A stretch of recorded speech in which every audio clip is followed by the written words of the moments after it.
we will depend on the name of the Lord. Praise the name of the Lord. Hallelujah. I'm going to show you some of the dangers and then we finish. Lakini sisi tutalitegemea jina la Bwana Mungu wetu. Mstari wake wa 8. Those nations will fall down and collapse, but we will rise up and stand firm. Now sikilizeni hapa. Haya mambo hutimia kwa maisha ya watu. Depending upon God is not foolishness. It appears like foolishness, but it ain't foolishness. Kumtegemea Mungu sio upumbavu. Inaonekanaga kama upumbavu. Kuinua mikono yako juu, mwambie Bwana, without you I can do nothing. Inakaa upumbavu. Kulipa gharama ya kuja kulisikiliza neno la Mungu, chinga sana. Lakini nisikilizeni hapa. Wale wategemeao farasi, wategemeao chariot zao, maandiko yanasema they will fall down and collapse, but will rise up and stand firm. Praise the name of the Lord. Now let me give you a very practical example and then we will finish. 1 Samuel chapter number 9. Tunagundua ya kwamba, let's start from chapter number 8 verse 1. 8 verse number 1. This is a story that I've been reading it and I'm like, I didn't see it from this perspective. Now it came to pass when Samuel was old that he made his sons judges over Israel. Then verse number 2, the name of his firstborn was Joel, the name of his second Abijah. They were judges in Beersheba. The next verse. But his sons did not walk in the ways. They turned aside after dishonest gain, took bribes, perverted justice. Then the elders, look at this. Then all the elders of Israel gathered together and came to Samuel at Ramah. And said to him, look, you are old and your sons do not walk in your ways. Now, make us a king to judge us like other nations. Give us a judge, give us a king. But this thing, But this thing displeased Samuel when they said, give us a king to judge us. So Samuel prayed to God. Now look at what God said in verse number 7. I want you to mark those words. And the Lord said to Samuel, heed the voice of the people in all that they say to you, for they have not rejected you, but they have rejected me, that I should reign over them. They have refused to allow me to be their king. They want a human flesh that can lead them like any other nation. They want to depend on the flesh. Verses number 8. According to all the works which they have done since the day I brought them out of Egypt, even to this day, with which they have forsaken me and served other gods, so they are doing to you also. They have forsaken me consistently and gone to serve other gods. Now let me say this. Most people think that other gods represents ni vile sanamu zile unachongaga halafu unaweka mahali unainamia. Other gods represents that thing that attracts your attention and devotion. Ile kitu unajitoleaga sana kwayo. What you depend on. That is an idol. Verse number 9. Allow me to read this. This is very important. Now therefore, heed their voice. Mungu anaambia Samuel, wasikize. You shall solemnly warn them. Nataka warn and show them the behavior of the kings who reign over them. So verse number 10. So Samuel told all the words of the Lord to the people who asked him for a king. What did he say? And he said, this will be the behavior of the king who will reign over you. He will take your sons and appoint them for his own chariots and to be his horsemen, and so will run before his chariots. Anawanyanganya watoto na waweke wawe watu wa kwenda mbele zake. He will appoint captains over his thousands and captains over his 50s. He will set some to plow his ground. Atachukua watoto wenu wakuwe wakulima kwake, and reap harvest, and some to make weapons of war and equipments for his chariots. The next verse. He will take your daughters to be perfumers, cooks and bakers. Atachukua watoto wenu wakuwe mpaka watumishi wake. Verses number, he will take the best of your field. Atawanyanganya mashamba. Do you see what God is telling the Israelites?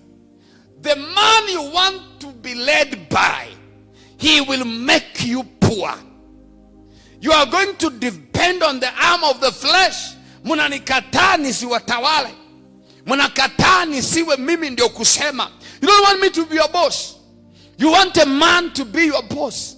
This man will make you poor. He will take your lands. He will take your best vineyards. He will take your olive groves and give them to his own servants. They wanted a king like another nation. The next verse. He will take 10th of your grains and your vintage and give it to his officers and servants.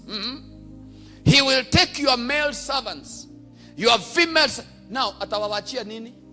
And the finest young men, akipata vijana wazuri katika kambi yenu, atawachukua your donkeys and put them to his work. What is God telling this man or this nation? Trusting upon a man to be your leader or to be the one that you will lean on, you will suffer. Okay, verse number 17.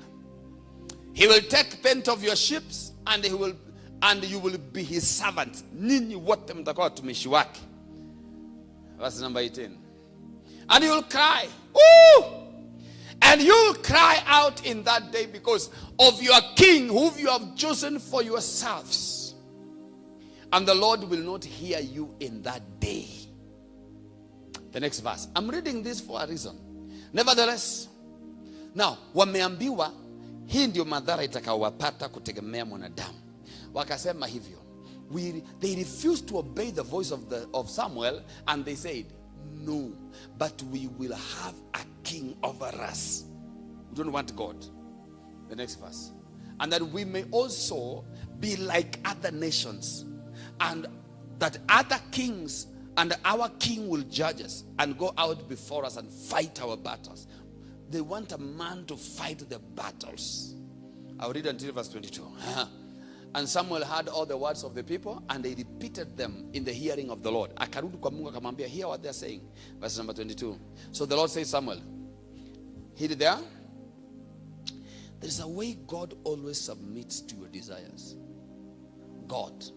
Kuna mara nyingi huwa anajiachilia tu. Na anaamua kwamba okay, hawataki msaada wangu wewe. Wacha kile ambacho wanataka kiwe chao. And kile ambacho unataka kiwe tawala juu ya maisha yako kinakuaga sana sana mtego. Anasema, and Samuel said to the men of Israel, every man go to his city, and he gave them Saul. Saul was not God's desire, was man's desire. The name Saul means desire. Man's desire. Yani jina Saulo linamaanisha kile watu wanatamani na wanataka na kitawaletea madhara. But there is a man, I want to go very fast in 1 Samuel chapter number 17 verse 31. 1 Samuel chapter number 17 verse 31. Ambaye the opposite of this anaitwa David. Now David alienda kwa jeshi kwa the front line ya vita, akauliza, mtu akiwa hili jitu linaojisimamisha hapa linaitwa Goliath atapewa nini? Hilo swali likakuwa linaenea kwa haraka. Akaambiwa the promises that is takweko. And then now can I have the NLT translation? Let me read this in NLT. Then David's question was reported to King Saul, and the king sent for him. And then the next verse, don't worry about this Philistine. David told, I'll fight him. I'll remove shame. Because Saul is the flesh.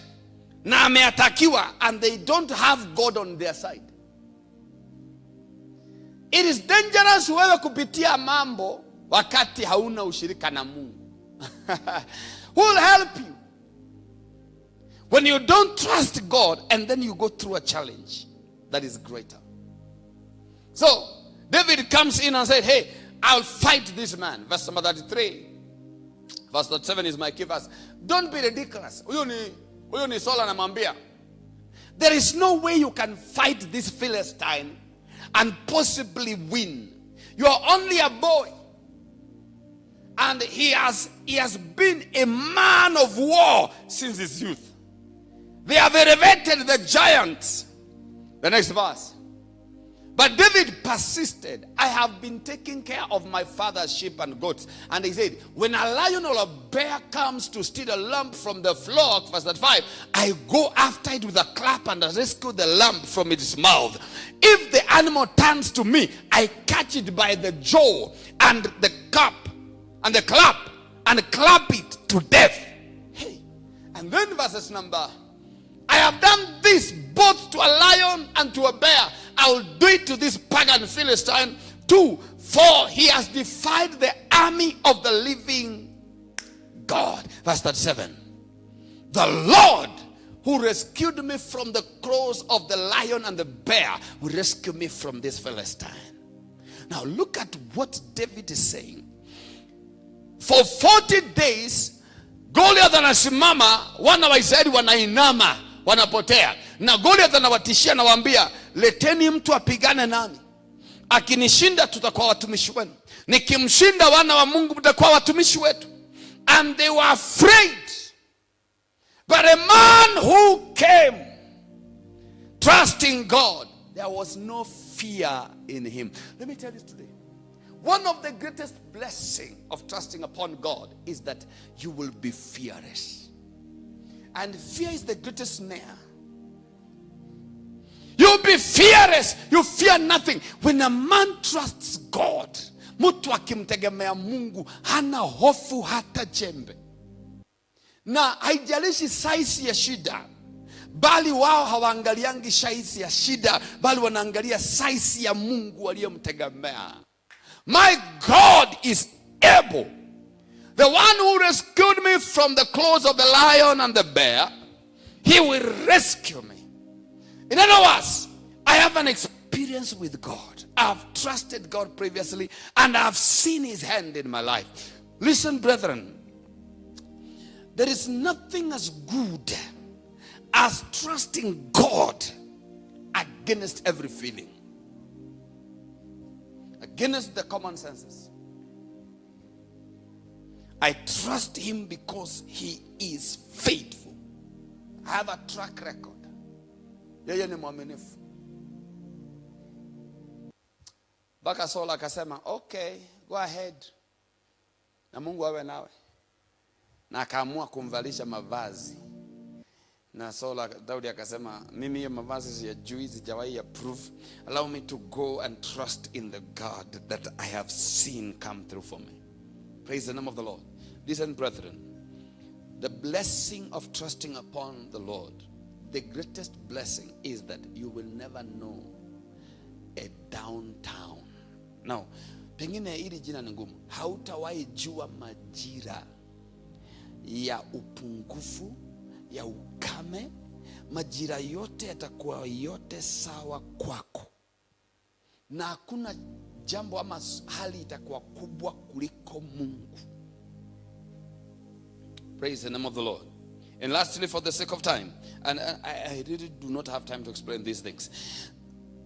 Isaiah 26 verse 3 and 4. That's where I finish.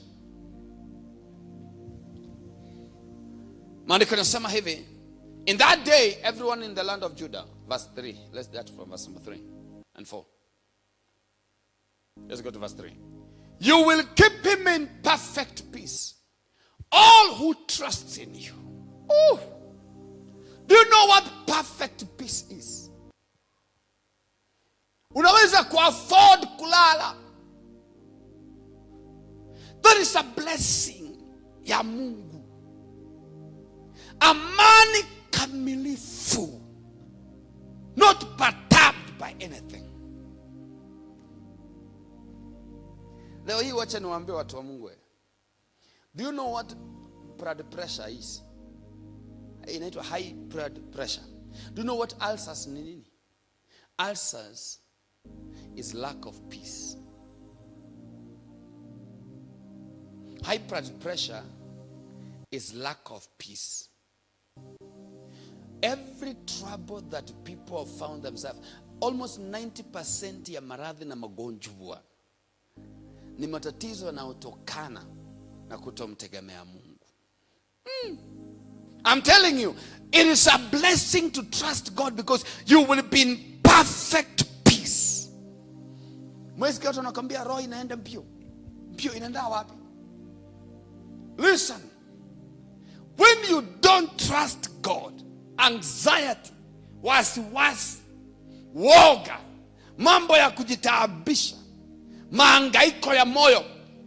Sikilizeni hapa, kukonda kwingi. Hata wengi wanasema kwamba pea mtu amani na atanona. Have you ever heard that statement? Wengi wanasema tunanona juu ya amani. Mungu anawaambia unakulaga nini? Unasema nakulaga amani. Now, this is what God gives people who trust in him. Yesu ana afford kulala na dhoruba nje zinapiga mashua. Paka wanamuuliza Yesu, what is going on? Wewe hauoni